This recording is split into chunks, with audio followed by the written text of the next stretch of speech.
Hey everyone, 13 Crystal Heart here. You wanna know what I love? Pokemon. You wanna know what else I love? Fucking villains. So, when I'm playing a game or watching a movie, I tend to gravitate towards the villains because I usually find them very interesting characters. They have cool backstories, cool motives, and are usually just all-around badasses. So, having seen a few top 10 Pokemon villain videos, I decided to do one of my own. Now note, this is all opinion based, these are just my favorite villains. And if you want to tell me what your favorite villains are, please do so in the comments. Now, this is probably a controversial opinion, but I really do like Lysandre and Team Player. Now, the leader of Team Player, Lysandre, was once a philanthropist, and he took on a project way too big for him, trying to make the rest of the world happy. No matter how hard he tried, no matter how much money he threw at the problem, he couldn't make everyone happy. So he came to two conclusions. 1, everyone sucks. 2, they should die. And to aid him in his quest to destroy humanity, he formed Team Player. The people who he thought had pure hearts, but really just had a shit ton of cash and no morals whatsoever. So, you can pay $5 million and you would be saved. The only reasons Team Player didn't really score higher with me is because they weren't really well integrated into the story. I mean, you bump into a few times, like during the Mega Evolution plot, and then it's just like random Team Player antics with really no rhyme or reason. And Lysandre is way too much of an obvious villain. It's like half of his dialogue reads a murder, murder, murder, murder, murder, murder, murder, murder, murder! Beauty! It's like, how do they not know he's evil? Even the champion is subject to a really suspicious rant, and she does nothing about it. However, that may be because Malva, one of the members of Team Player, is also a member of the Elite Four. Now, I have a theory that she is a double agent, which would explain a lot. Like, normally, champions are all over the place in the story and take an active role in trying to stop the villain. Steven, Lance, Cynthia, Alder. The only one who really didn't do anything was Blue. And to be honest, this Blue, are you really surprised? I mean, Malva is in the perfect position to be a double agent. She's close to the champion, and she's at least in admin rank. She could just easily, like, tell Lysandre where Deonce is, like, if Deonce is, like, getting too close to Team Player's trail for comfort. And they could get the hell out of Dodge before the champion can really do shit. However, there's no, like, actual sign of this in the actual story. So it's like, maybe when Z comes around. It is a downright shame number 9 is only a one-shot villain. Now, let me guess what you're thinking. This guy is a villain? No way. He looks harmless. Yeah, that's what I thought too watching the special. Imagine my surprise when this superficially charming young man turned out to be this actually intimidating badass. Now before he's unmasked, he tortures Pikachu to get the password to the Pokemon database from Professor Oak. After he is unmasked, Dr. Young reveals himself to be an outright sociopath, going so far as to attempt to murder Professor Oak, Ash, and company with his ultimate Mirage Pokemon, Mewtwo. He was also kicked out of the Pokemon Institute for his cruel experimentation and his callous attitude towards Pokemon being flawed specimens, or in other words, having their respective weaknesses and strengths. He wanted to engineer a perfect Pokemon, free of all flaws. Now, sometime when the experimentation was taking place, he had engineered a Mirage Mew, which is implied to have a soul that he viewed as nothing more than a flawed specimen. And when it was destroyed the first time, cheerfully shrugged it off as a good riddance, flawed specimen. And when it saves Ash and Pikachu from Mewtwo's attack via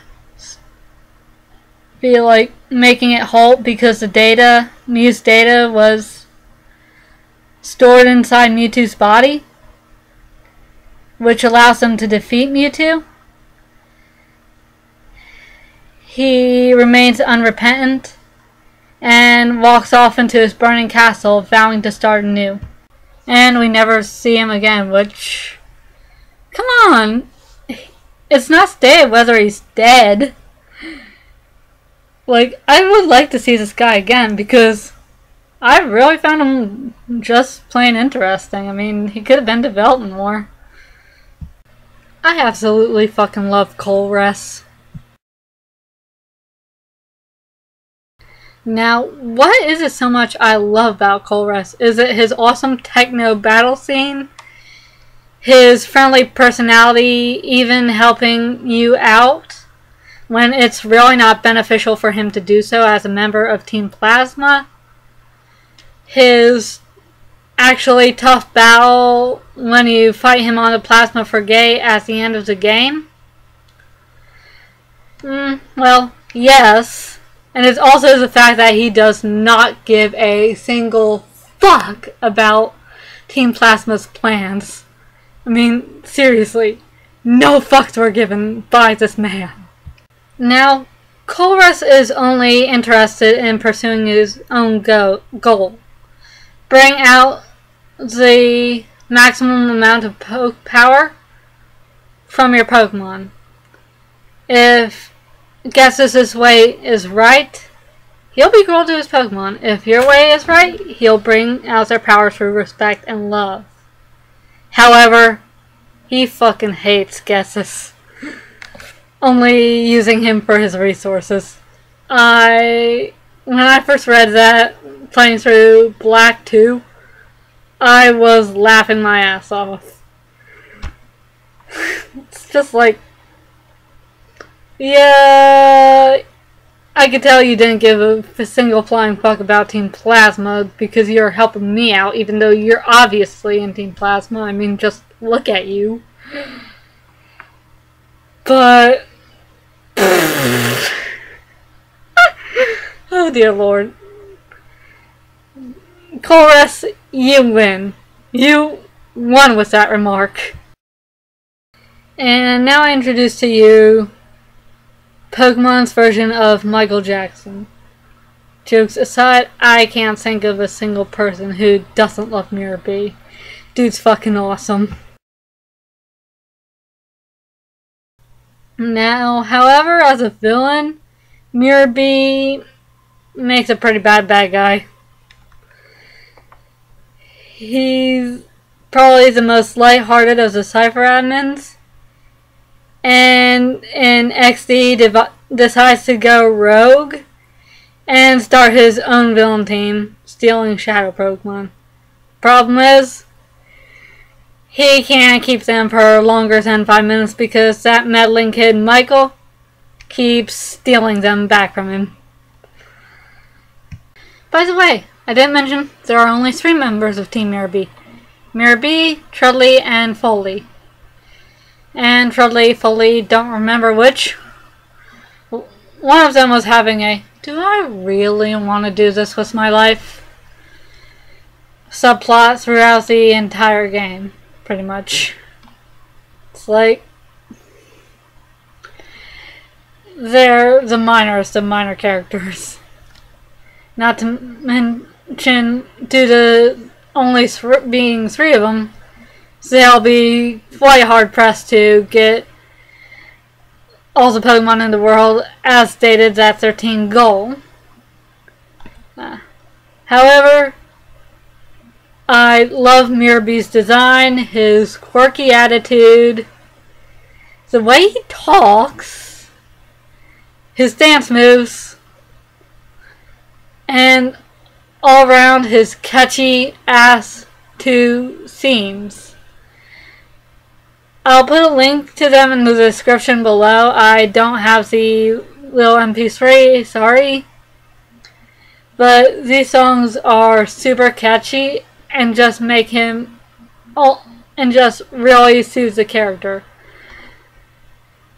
It's probably due to his mannerisms and the music that he's one of the most remembered characters from the Ore duo. You know, I've always actually really pitied Cyrus.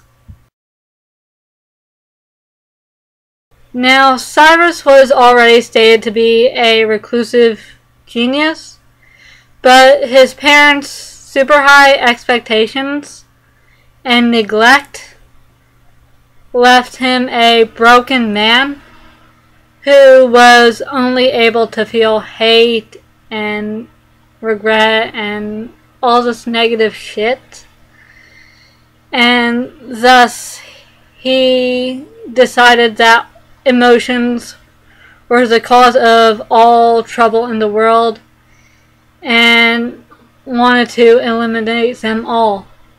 And he goes about it in probably one of the most dickish ways possible. He also cons his followers into pursuing his idea of a new world, but he never told them what his new world entails, the complete loss of all spirit. And when the rest of Team Galactic finds this out, they more or less flee in droves. And even Saturn declares the idea insane. Later, he reveals to you in a private conversation that they're really just a tool to reach his ends, and that he's the only one who's going to be living in his new world. However, he does mention he'd include you in his world later, so I'm guessing he's keeping you alive just so he can rub it in that you failed to save your world. Yeah, despite your tragic backstory, that's still pretty fucked up, buddy.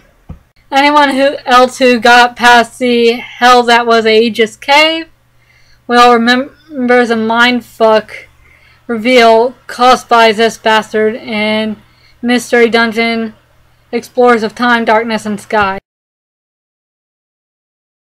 While not one of the most developed villains on this list, because we're never given an actual motive besides doing this for shits and giggles, Darkrai is behind every bad thing that happens in the game.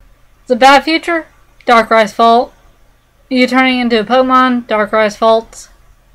Dialga going insane? Darkrai's fault. Azural's being plunged into a nightmare? Obviously Darkrai's fault. But Darkrai takes it one step further. He actually tries to get you and your partner to kill yourselves. All to save the world. And actually, in actuality, get you out of the way. Now, here's how he does it. He disguises himself as Cresselia and communicates to you through dreams that says you're behind a spatial distortion that's threatening the world, and the only way you could like stop it is pretty much kill yourself.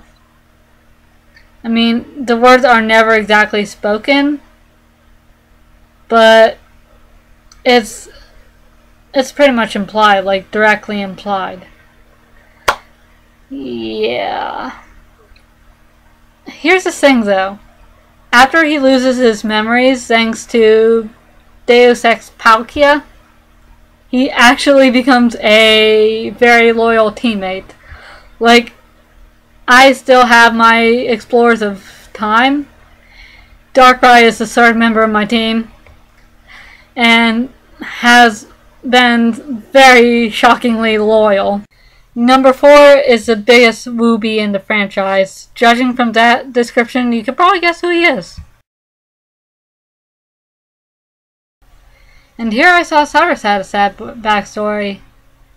Yeah, here comes N. He was abandoned by his parents who were disturbed that he could talk to Pokemon. He was found by Ghetsis who, instead of caring for him, left the boy in the company of abused Pokemon and pretty much raised him up to be a puppet king to be disposed of later. While N is barely a villain, having the Pokemon's best interests at heart, he is just here pretty much by association. N has conviction, however, and throughout the game, you and he constantly clash over your opposing ideals. Him believing that all trainers view their Pokemon like tools, and that humans and Pokemon should be separated, and you as a young trainer from New Town, who has stood in his way the entire time. He comes to view you as an equal to him, and that you've also been chosen by the legendary dragons to stand against him and see who is right.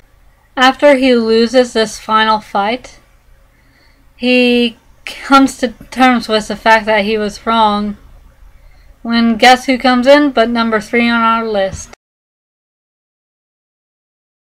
Now, when I first saw Ghetsis, I thought he would never have anything on Cyrus.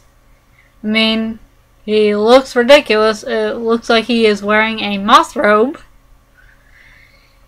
But I greatly underestimated him because he turned out to be one of the biggest pricks in the Pokemon franchise. The day Ghetsis found N, he's been massively playing the boy. From raising him with abused Pokemon to crowning him as Team Plasma's Puppet King, to it even being implied he'd off N after Team Plasma's plans came to fruition. He's all around a terrible person. He even admits to enjoying the moment when people lose all hope.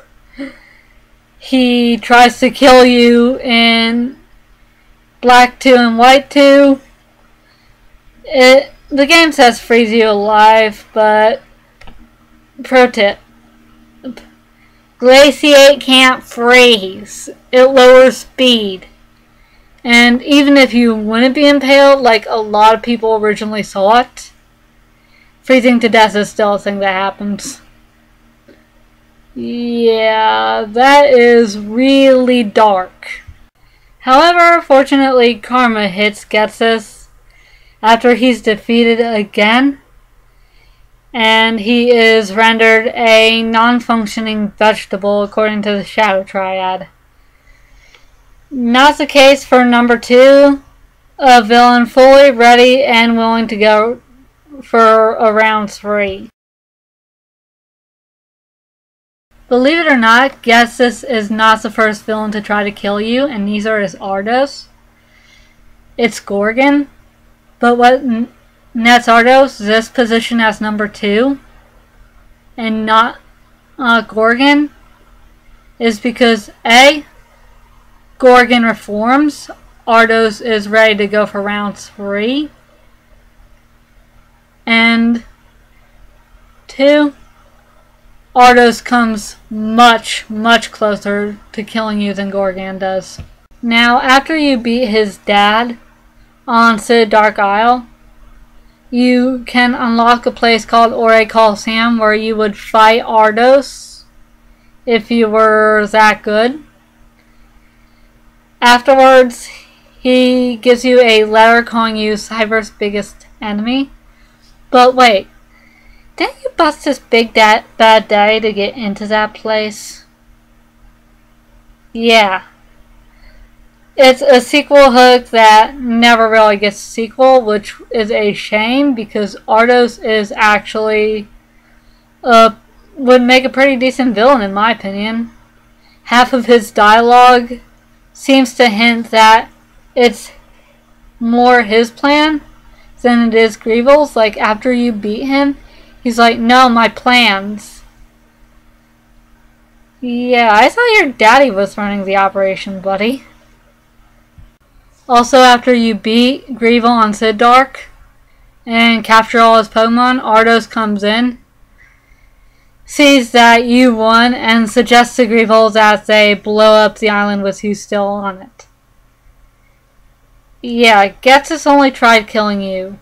This would have killed everyone on Sid Dark, and Greevil points this out, and Ardos brushes it off by saying, oh, such things can be replaced. Countless people, Pokemon, would have died, including the hero. Thankfully, Ardos manages to talk Greevil out of it, but Ardos leaves off in a huff. The thing is, though, what places him higher than Ghetsis for me, even though he's less developed, is because he doesn't undergo a massive breakdown. He's ready and raring to go for round 3, which unfortunately we never get. It feels like there should have been a sequel, but we never got a sequel. I could only hope, but it's been a good 10 years. And yeah, it'll likely never happen because they seem to have forgotten about Ore. But there is a lot of potential in Ardos. Sign me up for Team Aqua! To be honest, I never really saw much of Archie in the original RSC. So I was kind of disturbed by his manga counterpart for killing Maxie. It's off screen and stayed by Sapphire. Just check this out.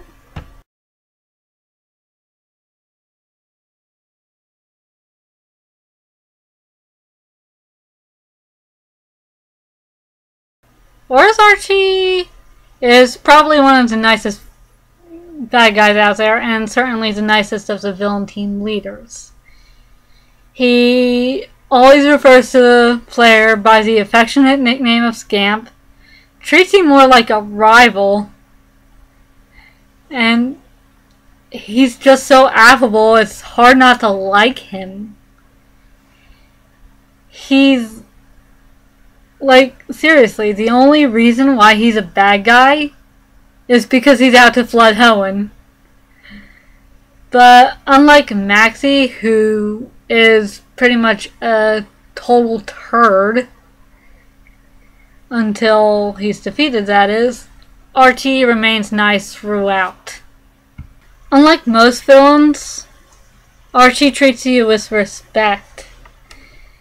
He treats you as an equal, unlike Maxie, who has a bit of a superiority complex. All around,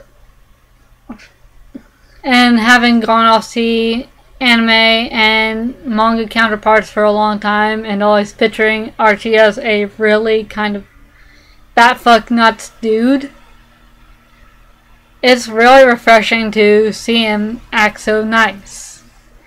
And I really like the whole really affable characterization he gets, and that he actually cares about his team, just like Maxie is revealed to care about his team later, but with Archie it's even more apparent. Before this, I had actually liked Team Magma more, but Archie completely turned that around. Team Aqua is fucking awesome. Sorry this dragged on for about 30 minutes. No, you're probably wanting to go watch other videos because mine kinda suck, but I'm kinda doing this without a script. I've been working on a few scripts, so hopefully I can get past these really shitty videos soon. And I'm still getting some practice in. So please, constructive criticism and commenting your favorite Pokemon villain in the box below. Certain Crystal Heart out.